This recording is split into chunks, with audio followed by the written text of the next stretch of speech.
सभी बच्चे ध्यान दें। आज हम सार्थक अंक या सिग्निफिकेंट फिगर्स के बारे में पढ़ेंगे। आज का हमारा यही टॉपिक है, सिग्निफिकेंट फिगर्स या सार्थक अंक। सबसे पहले इनकी परिभाषा करेंगे। परिभाषा क्या होती है, सभी बच्चे ध्यान से समझें। जब कोई राशि मापी जाती है तो उसके मापन में जितने यथार्थ अंक आते हैं और प्लस जो पहला संदिग्ध अंक है उनको मिलाकर जितने अंक आते हैं वो सार्थक अंक कहलाते हैं। तो इसकी परिभाषाएं अब ध्यान से समझ लें। किसी राशि में यथार्थ पूर्वक मापे गए अंक को तथा पहले संदिग्ध अंक को सार्थक अंक कहते हैं। अंग्रेजी में in the measurement of A quantity the digits measured accurately and first doubtful digits are called the significant figures। अब इसका एग्जाम्पल जब आप देखेंगे तो आपको समझ में आ जाएगा। यहाँ बेटा ध्यान दो, ये एग्जाम्पल है। ये दूरी जो है वो वर्नियर कैलिपर से मापी गई है। तो ये दूरी आई है 2.58 सेंटीमीटर। तो यहाँ पर 2.5 ये यथार्थ अंक है, इनमें किसी तरह का डाउट नहीं है। जिसका अंतिम अंक होता है वो डाउटफुल डिजिट कहलाता है। इसको भी मिला दें तो और संख्या गिन लें तो 1 2 3, इसमें 3 डिजिट्स आते हैं तो सिग्निफिकेंट फिगर्स इसमें 3 हो गए।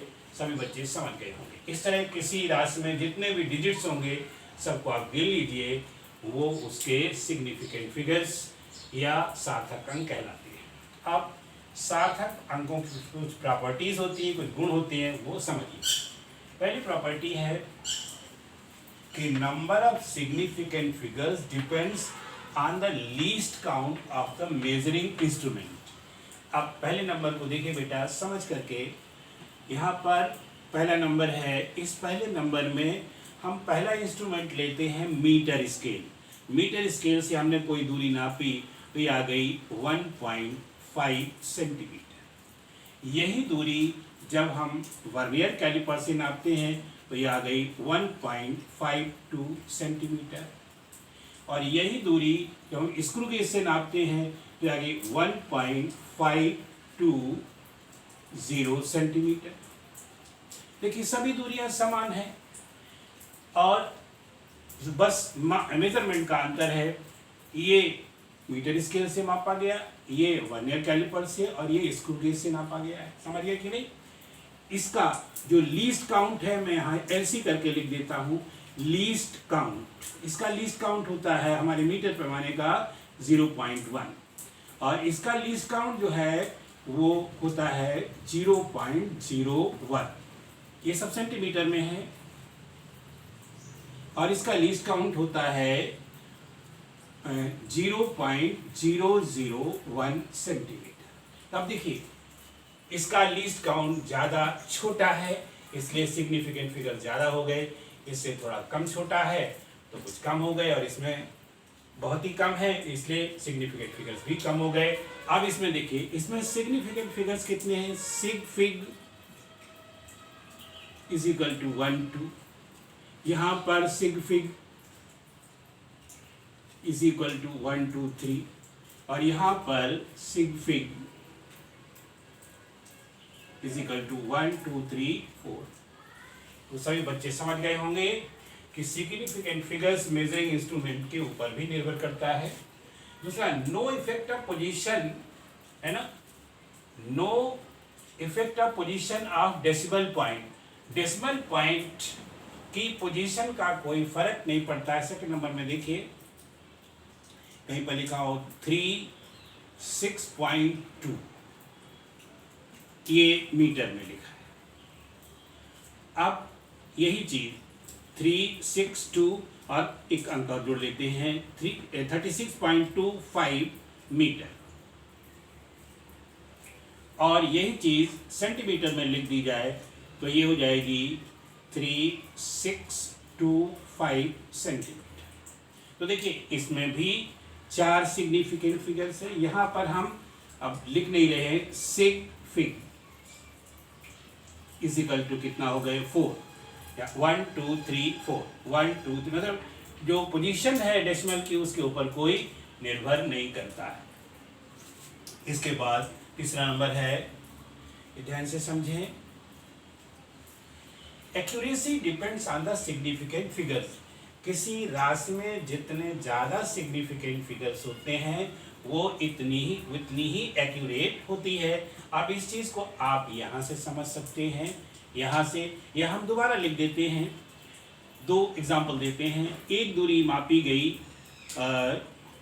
2.5 सेंटीमीटर बाई मीटर स्केल और दूसरी मापी गई 2.50 सेंटीमीटर बाई वर्नियर कैलिपर्स। दोनों एक जैसी हैं बस। तो क्या है, पोजीशन ऑफ द, क्या लिखा है, नंबर थर्ड है, accuracy depends on the significant figures. इसमें सिग्निफिकेंट फिगर्स कितने हैं, 2 हैं। बेटा ध्यान दीजिए, इसमें सिग्निफिकेंट फिगर्स कितने हैं, 2। देखिए 1 2, और इसमें सिग्निफिकेंट फिगर्स कितने, 1 2 3 है। तो ये राशि ये कम एक्यूरेट है और ये ज़्यादा एक्यूरेट है। ये डेसिमल के 2 डिजिट तक एक्यूरेट है और ये 2 डिजिट तक केवल एक्यूरेट है। समझ गए कि नहीं? तो मतलब क्या हुआ कि जितनी सिग्निफिकेंट फिगर जितने ज़्यादा होंगे वो राशि उतनी एक्यूरेट होगी, ये एक्यूरेट ज़्यादा होगी। अब चौथे नंबर पर देखिए, चौथे नंबर पर है more significant figures less percentage error. ऊपर वाले एग्जाम्पल को ले लेते हैं। जब इस एग्जाम्पल को लेते हैं तो इसकी परसेंट एरर निकालेंगे तो यहाँ परसेंट एरर अगर निकालने बैठे तो ये आ जाएगी इसके लिए 0.1 डिवाइडेड बाई 2.5 इंटू 100, और जब इसको कैलकुलेट करेंगे तो ये आएगा 4%। और अगर इसकी परसेंटेज एरर निकालें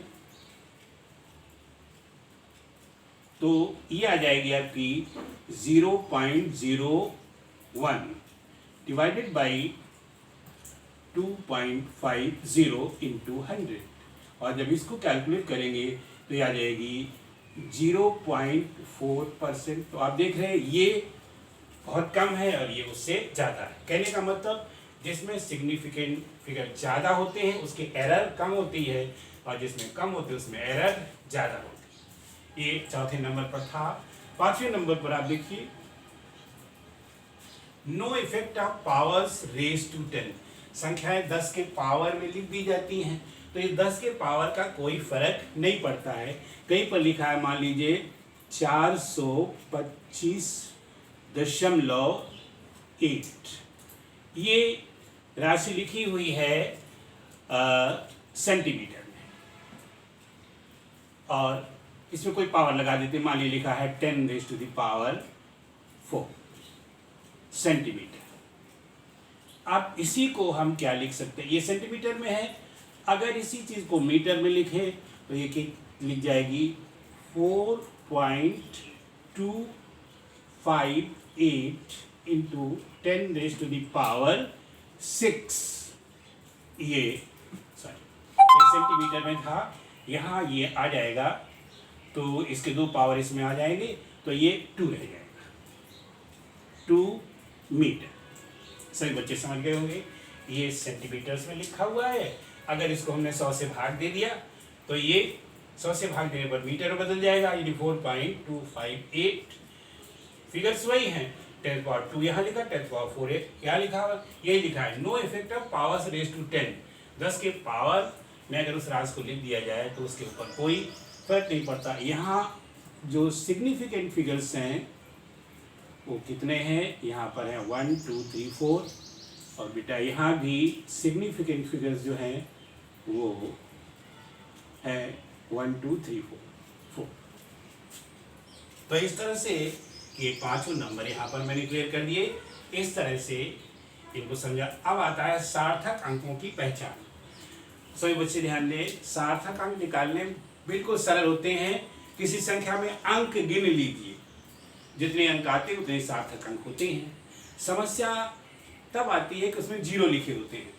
0 कभी सार्थक होता है और कभी सार्थक नहीं होता है, उसी के बारे में यहाँ पर हम क्लियर करेंगे। देखिए, पहले माप के सभी अशून्य अंक सार्थक होते हैं। तो इसको समझने की कोई समस्या नहीं है। माप में जितने भी अंक हों, जैसे यहाँ पर हम नंबर 1 डाल रहे हैं, ये इसका नंबर 1 है, और ये जो नंबर थे वो उसमें पड़े हुए इस तरह से पड़े हुए, बेटा हम इसके नंबर बदल दें ताकि आपको समझने में। ये था 2, 3, 4 एंड 5। यहाँ पर फर्स्ट नंबर है। अगर फर्स्ट नंबर है, माप के सभी अशून्य अंक, जैसे कहीं पर लिखा है 342.4 लिखा है मीटर। अगर ये लिखा हुआ है तो निश्चित रूप से इसमें कितने सार्थक अंक हो गए? 1, 2, 3, 4। यहाँ पर 4। दो अशून्य अंकों के बीच शून्य सार्थक होता है। अब देखिए दूसरे नंबर पर दो अशून्य अंकों, जैसे लिखा है 34065, ये लिखा है। यहाँ पर ये 2, 4 और 6 दो अशून्य अंक है, उसके बीच में 0 है, तो ये सार्थक हो जाएगा 1, 2, 3, 4, 5। यहाँ पर 5 सिग्निफिकेंट डिजिट हो जाएंगे। थर्ड नंबर देखिए। थर्ड नंबर में यहाँ दशमलव अंकों के निर्धारण में शून्य सार्थक नहीं है। अब देखिए किसी राशि को दशमलव सही स्थान पर लगाने के लिए ऐसे लिखिएगा 0.0069 सेंटीमीटर। अगर इस तरह से लिखा हुआ है और इसमें आपसे सार्थक अंक पूछे जाते हैं तो यहाँ ध्यान दीजिएगा, ये जो 0 हैं वो पोजीशन ऑफ डेसिमल के लिए रखे गए हैं, इसलिए इसमें कुल ये सार्थक नहीं होंगे दोनों 0, ना ये 0 होगा। इसमें कितने हो जाएंगे? केवल 2 सार्थक अंक होंगे। ये तीसरे नंबर पर है। चौथे नंबर पर दशमलव बिंदु के पहले कोई अशून्य अंक होने पर सभी शून्य सार्थक अंक हो जाते हैं। अब देखो यहाँ पर चौथे नंबर पर कहीं लिखा हुआ है 6.00250। अब देखिए दशमलव के पहले अगर सार्थक अंक है, कोई अशून्य अंक है, तो सब 0 सार्थक हो जाएंगे। देखिए इसमें ये सब सार्थक हो जाएगा। 1, 2, 3, 4, 5, 6, इसमें 6 सिग्निफिकेंट डिजिट हो जाएंगे। ये था चौथा नंबर। दशमलव बिंदु के पहले कोई अशून्य अंक होने पर सभी शून्य अंक सार्थक अंक हैं। इसके बाद पांचवें नंबर पर देखिए, दशमलव बिंदु के पहले अशून्य अंक न होने पर अशून्य संख्या के पहले के अंक सार्थक नहीं तथा बाद के अंक सार्थक होते हैं। इस पहले तो इस संख्या को देखिए। मान लीजिए संख्या लिखी हुई है, लिखा है 0.03905। अब ध्यान दीजिए यहाँ दशमलव के पहले कोई अशून्य अंक नहीं है, यानी कोई डिजिट नहीं है 1 से 9 तक का, तो ये 0 जो आता है ये सार्थक नहीं होगा। अब यहाँ दो अशून्य संख्याओं के बीच में है तो ये सार्थक हो जाएगा, यानी इसमें कितने आएंगे? 1, 2, 3, 4। इसमें आपके आ जाएंगे 4 सिग्निफिकेंट फिगर, यानी इसमें 4 सार्थक अंक हो जाएंगे। तो सभी बच्चे समझ गए होंगे किस तरह से सार्थक अंकों की गणना की जाती है। ये पहचान के लिए 5 नियम हैं और ये सार्थक अंकों की प्रॉपर्टीज हैं जो मैंने यहाँ पर बता दी। अब यहाँ पर एक पावर की प्रॉपर्टीज 5वें नंबर पर लिखी हुई, no effect of powers raise to 10। ये यहाँ पर पावर्स की बात बता दी गई है। तो इस तरह से आप पहले इनकी प्रॉपर्टीज पढ़ लीजिए और फिर किन स्थितियों में शून्य सार्थक होता है और किन स्थितियों में नहीं होता है, ये अच्छी तरह से समझ लें और समझ करके याद कर लें।